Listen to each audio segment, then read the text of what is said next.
بسم اللہ الرحمن الرحیم۔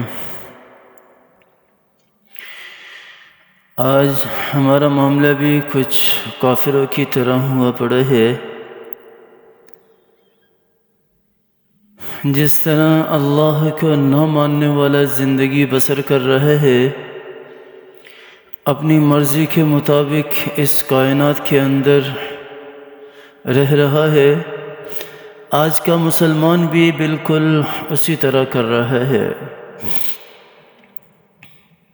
برابر ہے اس کے لیے کہ اس کو قرآن کی آیتیں پڑھ پڑھ کر سنائی جائیں یا نہ سنائی جائیں، آج کا مسلمان اللہ کی طرف آنے کے لیے تیار ہی نہیں ہے، اللہ کے قرآن کی طرف آنے کے لیے تیار ہی نہیں ہے، آقا دو جہاں حضرت محمد مصطفیٰ صلی اللہ علیہ وسلم کی سیرت اور سنت کی طرف آنے کے لیے تیار ہی نہیں ہے۔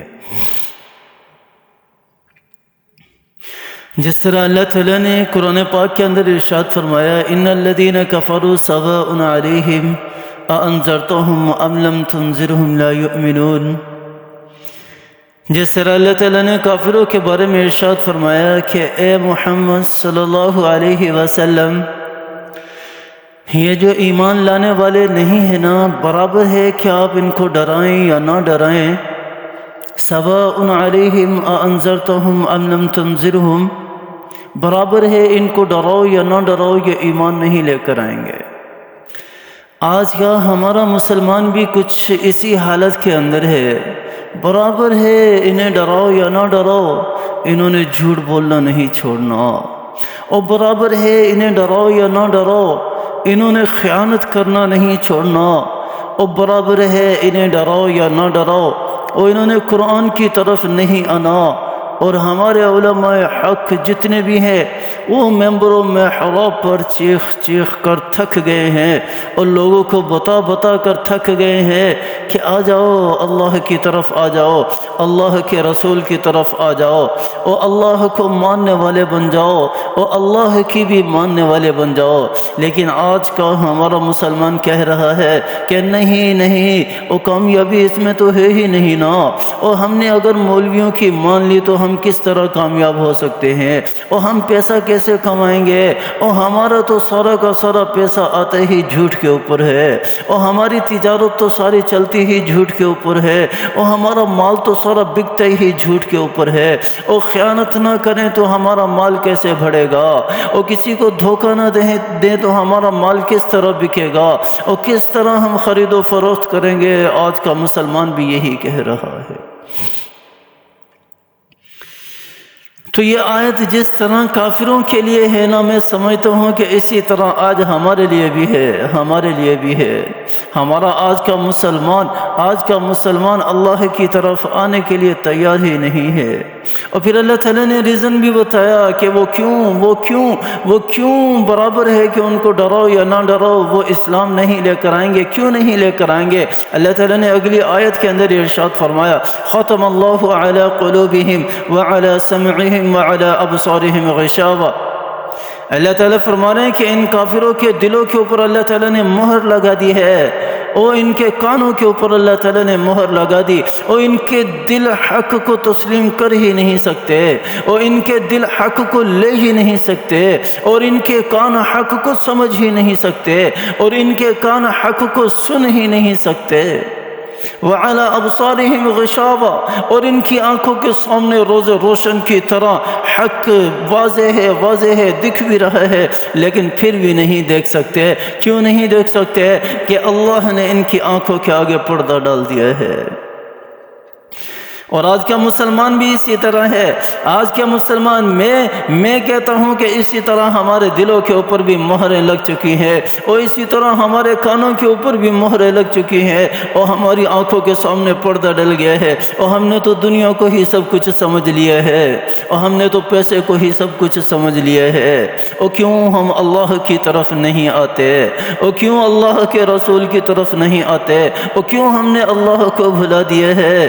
آپ صلی اللہ اللہ علیہ وسلم کی حدیث ہے نا، آپ صلی اللہ علیہ وسلم کا فرمان ہے، آپ صلی اللہ علیہ وسلم نے فرمایا کہ انسان کے جسم کے اندر ایک خون کا لوتھڑا ہے، ایک خون کا لوتھڑا ہے، اذا صلحت صلحت جسد کلہ واذا فسدت فسدت جسد کلہ۔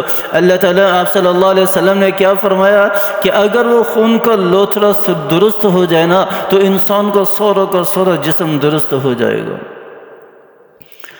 اور نیکیوں کو لینے والا بنے گا، اور نیک اعمال کرنے والا بنے گا، اور اللہ کو پہچاننے والا بنے گا، اور ہدایت کو اپنے دل کے اندر لینے والا بنے گا، اور اللہ کے نور کو اپنے دل کے اندر سمانے والا بنے گا۔ اذا صلحت صلحت جسد کلہ واذا فسدت فسدت جسد کلہ۔ اور اگر یہ خراب ہو گیا نا تو سارا کا سارا جسم خراب ہو جائے گا۔ پھر کیا ہوگا؟ پھر جہاں وہ جائے گا وہیں اس خرابی کو لے کر جائے گا، جہاں بھی وہ جائے گا۔ اگر تجارت کے اندر جائے گا تو تجارت میں وہ اس خرابی کو لے کر جائے گا، اپنے گھر میں جائے گا تو گھر میں بھی اسی خرابی کو لے کر جائے گا، اپنے رشتہ داروں کے ہاں جائے گا تو وہاں بھی ایسی خرابی کو لے کر جائے گا، اور جدھر بھی جائے گا وہ یہ خرابیاں پھیلاتا چلا جائے گا۔ معاشرہ کس طرح خراب ہوتا ہے؟ معاشرہ ایسے ہی تو خراب ہوتا ہے۔ آج میرے اندر اگر کوئی برائی پائی جا رہی ہے نا تو میں جہاں بھی جاؤں گا وہ برائی میرے ساتھ رہے گی، وہ برائی پھیلے گی، وہ برائی پھیلے گی، اور پھر معاشرہ ہمارا خراب ہوتا ہے، اور پھر ہم واویلا کرتے ہیں کہ ہمارا معاشرہ ٹھیک نہیں ہے، اور ہمارے معاشرے کو کس نے ٹھیک کرنا ہے؟ کسی اور نے آ کے ٹھیک کرنا ہے۔ یہ معاشرہ ہم ہی سے تو بنتا ہے، اور ہم ہی نے تو اس معاشرے کو ٹھیک کرنا ہے۔ اور جب ہمارا دل نیکیوں کی طرف آتا ہی نہیں ہے، اور جب ہمارا دل اللہ کی طرف آتا ہی نہیں ہے، اللہ کے کلام کی طرف آتا ہی نہیں ہے، تو پھر کس طرح مجھے بتاؤ کہ یہ معاشرہ ٹھیک ہوگا؟ پھر یہ معاشرہ ٹھیک ہونے سے رہا، پھر یہ معاشرہ ٹھیک ہونے سے رہا۔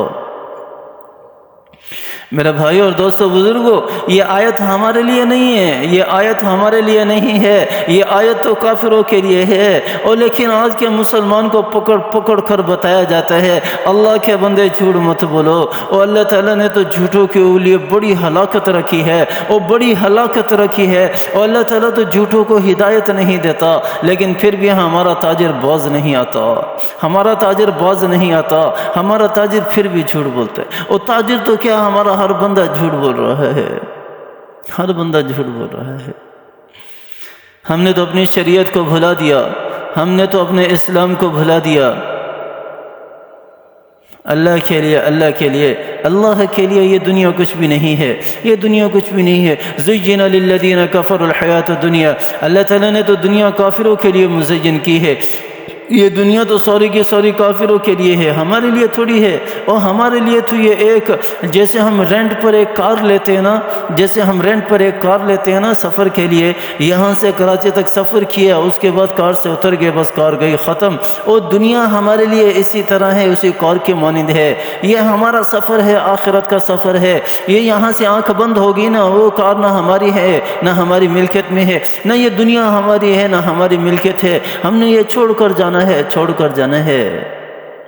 والذین اتقوا فوقهم یوم القیامہ، اللہ تعالیٰ فرمانے کہ آخرت کے مقام جس نے حاصل کر لیا وہ وہی حاصل کر سکے گا، اور جس کے دل صاف ہوگا، جس کے دل کے اندر گندگی نہیں ہوگی، اور جس کے دل کے اندر گندگی نہیں ہوگی، اور جس کا دل پاکیزہ ہوگا وہی آخرت کی منازل طے کر سکے گا۔ وَأَمَّا مَنْ خَافَ مَقَامَ رَبِّهِ وَنَهَى النَّفْسَ عَنِ الْهَوَىٰ، اور جو کل آخرت میں اللہ کے سامنے کھڑے ہونے سے ڈرا اور اپنے نفس کو اپنی خواہشات سے باز رکھا، اور اپنے نفس کو گناہوں سے باز رکھا، پاکیزہ رکھا، وہی شخص کل قیامت والے دن جنت میں جائے گا۔ اور ایسے لوگوں کے لیے اللہ تعالیٰ نے پھر جنت تیار کی ہے۔ آ جائیں اللہ کی طرف، آ جائیں اللہ کے رسول کی طرف، آ جائیں۔ اللہ تعالیٰ مجھے بھی سمجھ عطا فرمائے، آپ کو بھی سمجھ عطا فرمائے، اللہ تعالیٰ عمل کرنے کی توفیق عطا فرمائے۔ آمین ثم آمین، وآخر دعوانا الحمدللہ۔